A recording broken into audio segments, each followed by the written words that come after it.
ಈಗ ಜಾತಿ ಗಣತಿ ವರದಿ ಮಂಡನೆ ವಿಚಾರ ಬಹಳಷ್ಟು ಚರ್ಚೆ ಆಗ್ತಾ ಇದೆ. ಈಗ ಸಭೆಯಲ್ಲೂ ಕೂಡ ಚರ್ಚೆ ನಡೀತಾ ಇದೆ. ಅದೇನಾಗುತ್ತೆ ಅನ್ನೋದಕ್ಕಿಂತ ಮುಂಚೆ ಗ್ಯಾರಂಟಿ ನ್ಯೂಸ್ ಜೊತೆಗೆ ವರದಿ ತಯಾರು ಮಾಡಿರುವಂತ ಕಾಂತರಾಜು ಅವರು ಮಾತನಾಡಿದ್ದಾರೆ. ಒಮ್ಮೆ ನೋಡ್ಬಿಡೋಣ ಅವ್ರು ಏನು ಹೇಳಿದ್ದಾರೆ ಅಂತ. ಇದೇ ಥರ 1980ನೇ ಇಸ್ವಿನಲ್ಲಿ ಮಂಡಲ ಆಯೋಗದ ವರದಿಯನ್ನು ಕೊಟ್ಟಿದ್ದಾಯಿತು. ಏನು ಅದು ಜಾರಿಗೆ ಬಂದಿದ್ದು ಯಾವಾಗ?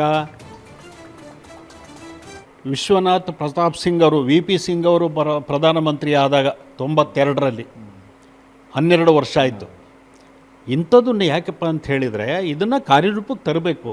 ಕಾರಣ ಇಷ್ಟೇ, ಏನಂತ ಹೇಳಿದ್ರೆ ಇಂಥ ಒಂದು ಕಾರ್ಯಕ್ರಮವನ್ನು ಇವಾಗ ಸುಮಾರು 162 ಕೋಟಿ ಖರ್ಚಾಗಿದೆ ಅಂತ ಅಧಿಕಾರಿಗಳು ಹೇಳ್ತಾರೆ. ಇವತ್ತು ಇದಕ್ಕೆ ಅದನ್ನೆಲ್ಲ ಸರ್ಕಾರದವರೇ ಮಾಡಿದ್ದು. ಆ ಖರ್ಚು ವೆಚ್ಚ ಎಲ್ಲ ನೋಡ್ಕೊಂಡಿರ್ತಕ್ಕಂಥದ್ದು ಆಯೋಗದ ವತಿಯಿಂದ ಏನಲ್ಲ. ಅವ್ರು ಹೇಳ್ತಾ ಇದ್ದಾರೆ ಇಂಥ ಒಂದು ಕಾರ್ಯಕ್ರಮಗಳನ್ನ ಪ್ರತಿ ಸಾರಿ 5 ವರ್ಷಕ್ಕೊಂದು ಸಾರಿ 10 ವರ್ಷಕ್ಕೊಂದು ಸಾರಿ ಮಾಡ್ತಕ್ಕಂಥ ಕಾರ್ಯಕ್ರಮಗಳಲ್ಲ ಇವೆಲ್ಲ. ಆಗುತ್ತೆ, ಹಲವಾರು ಕಾರಣಗಳಿಗೋಸ್ಕರ ಅವರು ಜಾರಿ ಮಾಡ್ತಕ್ಕಂಥದ್ದು ಅದು ಸರ್ಕಾರಕ್ಕೆ ಬಿಟ್ಟು ತೀರ್ಮಾನದು. ಅಂಥದಕ್ಕೆ ಮತ್ತಿನ್ನೊಂದು ಸಾರಿ ಸಮೀಕ್ಷೆ ಮಾಡಬೇಕು ಅಂತಕ್ಕಂಥದ್ದಲ್ಲ. ಮತ್ತೆ ಮಾಡಲಿ ಅವಕಾಶ ಬಂದಾಗ, ಅದಲ್ಲ. ಬಟ್ ಇಂಥ ಟೈಮ್ದಲ್ಲಿ ಏನು ಮಾಡ್ತಾರೆ ಅಂತಂದರೆ ಆಗಿರ್ತಕ್ಕಂಥ ಗ್ಯಾಪ್ ಏನಿದೆಯಲ್ಲ, ಇವಾಗ ಸಮೀಕ್ಷೆಗಳನ್ನೇ ಮಾಡದೇ ಇರ್ತಕ್ಕಂಥ ಕಾಲದಲ್ಲಿ ಏನು ಮಾಡ್ತಾಯಿದ್ರು? ಕಾರ್ಯಕ್ರಮಗಳು ಕೊಡ್ತಾ ಇದ್ರಲ್ಲ. ಅವಾಗ ಏನು ಮಾಡ್ತಾಯಿದ್ರು ಅಂತ ಹೇಳಿದರೆ ಪ್ರೊಜೆಕ್ಷನ್ ಅಂತ ಮಾಡೋರು. ಏನು ಇಂಥ ವರ್ಷದಲ್ಲಿ ಇಷ್ಟೊಂದು ಪಾಪ್ಯುಲೇಷನ್ ಗ್ರೋತ್ ಇದ್ದರೆ ಈ ದೇಶದಲ್ಲಿ ಈಗ 5 ವರ್ಷ ಆದಮೇಲೆ ಎಷ್ಟಿದೆ, ಹೀಗೆ ಆ ಪ್ರೊಜೆಕ್ಷನ್ ಮಾಡಿ ಮಾಡ್ತಾರೆ. ಸರ್ಕಾರದವರು ಇದನ್ನೆಲ್ಲ ಗಮನಿಸೇ ಮಾಡ್ತಾರೆ. ಯಾವುದನ್ನು ಕೂಡ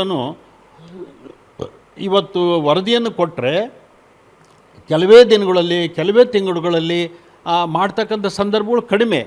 ಸೊ ಅವಾಗ ಏನು ಮಾಡ್ತಾರೆ? ಹಂಗಾರೆ ಇಷ್ಟು ದಿನ ಆಗಿದ್ದಕ್ಕೆ ಏನು ಗ್ಯಾಪು ಅಂತ ಅಂಬ ಪ್ರಶ್ನೆ ಬರ್ತದೆ.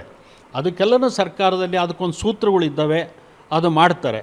ಇವಾಗ ಉದಾಹರಣೆಗೆ ನಮ್ಮಲ್ಲಿ 21ಕ್ಕೆ ಆಗಬೇಕಾಯ್ತು, ಜನಗಣತಿ ಆಗಿಲ್ಲ ದೇಶದಲ್ಲಿ. ಯಾವುದೋ ಹಲವಾರು ಕಾರಣಗಳಿದ್ದಾವೆ. ಅವರು ಸಕಾರಣಗಳು ಕೊಟ್ಟಿದ್ದಾರೆ. ಬಟ್ ಅದಕ್ಕೆ ಕಾರ್ಯಕ್ರಮ ಕೊಡಬೇಕಾದ್ರೆ ಏನು ಮಾಡ್ತಾರೆ?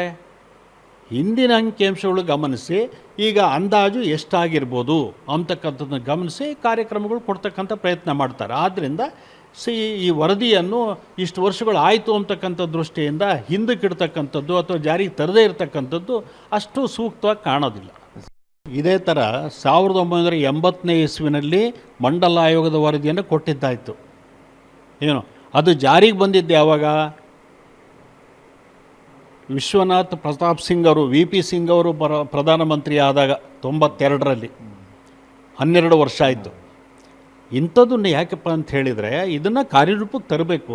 ಕಾರಣ ಇಷ್ಟೇ, ಏನಂತ ಹೇಳಿದ್ರೆ ಇಂಥ ಒಂದು ಕಾರ್ಯಕ್ರಮವನ್ನು ಇವಾಗ ಸುಮಾರು 162 ಕೋಟಿ ಖರ್ಚಾಗಿದೆ ಅಂತ ಅಧಿಕಾರಿಗಳು ಹೇಳ್ತಾರೆ. ಇವತ್ತು ಇದಕ್ಕೆ ಅದನ್ನೆಲ್ಲ ಸರ್ಕಾರದವರೇ ಮಾಡಿದ್ದು. ಆ ಖರ್ಚು ವೆಚ್ಚ ಎಲ್ಲ ನೋಡ್ಕೊಂಡಿರ್ತಕ್ಕಂಥದ್ದು ಆಯೋಗದ ವತಿಯಿಂದ ಏನಲ್ಲ. ಅವ್ರು ಹೇಳ್ತಾ ಇದ್ದಾರೆ ಇಂಥ ಒಂದು ಕಾರ್ಯಕ್ರಮಗಳನ್ನ ಪ್ರತಿ ಸಾರಿ 5 ವರ್ಷಕ್ಕೊಂದು ಸಾರಿ 10 ವರ್ಷಕ್ಕೊಂದು ಸಾರಿ ಮಾಡ್ತಕ್ಕಂಥ ಕಾರ್ಯಕ್ರಮಗಳಲ್ಲ ಇವೆಲ್ಲ. ಆಗುತ್ತೆ, ಹಲವಾರು ಕಾರಣಗಳಿಗೋಸ್ಕರ ಅವರು ಜಾರಿ ಮಾಡ್ತಕ್ಕಂಥದ್ದು ಅದು ಸರ್ಕಾರಕ್ಕೆ ಬಿಟ್ಟು ತೀರ್ಮಾನದು. ಅಂಥದಕ್ಕೆ ಮತ್ತಿನ್ನೊಂದು ಸಾರಿ ಸಮೀಕ್ಷೆ ಮಾಡಬೇಕು ಅಂತಕ್ಕಂಥದ್ದಲ್ಲ. ಮತ್ತೆ ಮಾಡಲಿ ಅವಕಾಶ ಬಂದಾಗ, ಅದಲ್ಲ. ಬಟ್ ಇಂಥ ಟೈಮ್ದಲ್ಲಿ ಏನು ಮಾಡ್ತಾರೆ ಅಂತಂದರೆ ಆಗಿರ್ತಕ್ಕಂಥ ಗ್ಯಾಪ್ ಏನಿದೆಯಲ್ಲ, ಇವಾಗ ಸಮೀಕ್ಷೆಗಳನ್ನೇ ಮಾಡದೇ ಇರ್ತಕ್ಕಂಥ ಕಾಲದಲ್ಲಿ ಏನು ಮಾಡ್ತಾಯಿದ್ರು? ಕಾರ್ಯಕ್ರಮಗಳು ಕೊಡ್ತಾ ಇದ್ರಲ್ಲ. ಅವಾಗ ಏನು ಮಾಡ್ತಾಯಿದ್ರು ಅಂತ ಹೇಳಿದರೆ ಪ್ರೊಜೆಕ್ಷನ್ ಅಂತ ಮಾಡೋರು. ಏನು ಇಂಥ ವರ್ಷದಲ್ಲಿ ಇಷ್ಟೊಂದು ಪಾಪ್ಯುಲೇಷನ್ ಗ್ರೋತ್ ಇದ್ದರೆ ಈ ದೇಶದಲ್ಲಿ ಈಗ 5 ವರ್ಷ ಆದಮೇಲೆ ಎಷ್ಟಿದೆ, ಹೀಗೆ ಆ ಪ್ರೊಜೆಕ್ಷನ್ ಮಾಡಿ ಮಾಡ್ತಾರೆ. ಸರ್ಕಾರದವರು ಇದನ್ನೆಲ್ಲ ಗಮನಿಸೇ ಮಾಡ್ತಾರೆ. ಯಾವುದನ್ನು ಕೂಡ ಇವತ್ತು ವರದಿಯನ್ನು ಕೊಟ್ಟರೆ ಕೆಲವೇ ದಿನಗಳಲ್ಲಿ ಕೆಲವೇ ತಿಂಗಳುಗಳಲ್ಲಿ ಮಾಡ್ತಕ್ಕಂಥ ಸಂದರ್ಭಗಳು ಕಡಿಮೆ. ಸೊ ಅವಾಗ ಏನು ಮಾಡ್ತಾರೆ? ಹಂಗಾರೆ ಇಷ್ಟು ದಿನ ಆಗಿದ್ದಕ್ಕೆ ಏನು ಗ್ಯಾಪು ಅಂತ ಅಂಬ ಪ್ರಶ್ನೆ ಬರ್ತದೆ. ಅದಕ್ಕೆಲ್ಲನೂ ಸರ್ಕಾರದಲ್ಲಿ ಅದಕ್ಕೊಂದು ಸೂತ್ರಗಳಿದ್ದಾವೆ, ಅದು ಮಾಡ್ತಾರೆ. ಇವಾಗ ಉದಾಹರಣೆಗೆ ನಮ್ಮಲ್ಲಿ 21ಕ್ಕೆ ಆಗಬೇಕಾಯ್ತು, ಜನಗಣತಿ ಆಗಿಲ್ಲ ದೇಶದಲ್ಲಿ. ಯಾವುದೋ ಹಲವಾರು ಕಾರಣಗಳಿದ್ದಾವೆ. ಅವರು ಸಕಾರಣಗಳು ಕೊಟ್ಟಿದ್ದಾರೆ. ಬಟ್ ಅದಕ್ಕೆ ಕಾರ್ಯಕ್ರಮ ಕೊಡಬೇಕಾದ್ರೆ ಏನು ಮಾಡ್ತಾರೆ?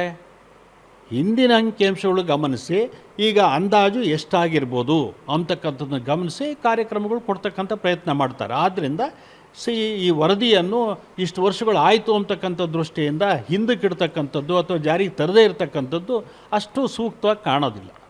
ಇದೇ ಥರ 1980ನೇ ಇಸ್ವಿನಲ್ಲಿ ಮಂಡಲ ಆಯೋಗದ ವರದಿಯನ್ನು ಕೊಟ್ಟಿದ್ದಾಯಿತು. ಏನು ಅದು ಜಾರಿಗೆ ಬಂದಿದ್ದು ಯಾವಾಗ?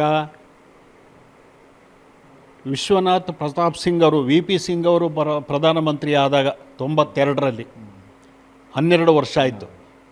ಇಂಥದ್ದನ್ನು ಯಾಕಪ್ಪ ಅಂತ ಹೇಳಿದರೆ ಇದನ್ನು ಕಾರ್ಯರೂಪಕ್ಕೆ ತರಬೇಕು. ಕಾರಣ ಇಷ್ಟೇ, ಏನಂತ ಹೇಳಿದ್ರೆ ಇಂಥ ಒಂದು ಕಾರ್ಯಕ್ರಮವನ್ನು ಇವಾಗ ಸುಮಾರು 162 ಕೋಟಿ ಖರ್ಚಾಗಿದೆ ಅಂತ ಅಧಿಕಾರಿಗಳು ಹೇಳ್ತಾರೆ ಇವತ್ತು. ಇದಕ್ಕೆ ಅದನ್ನೆಲ್ಲ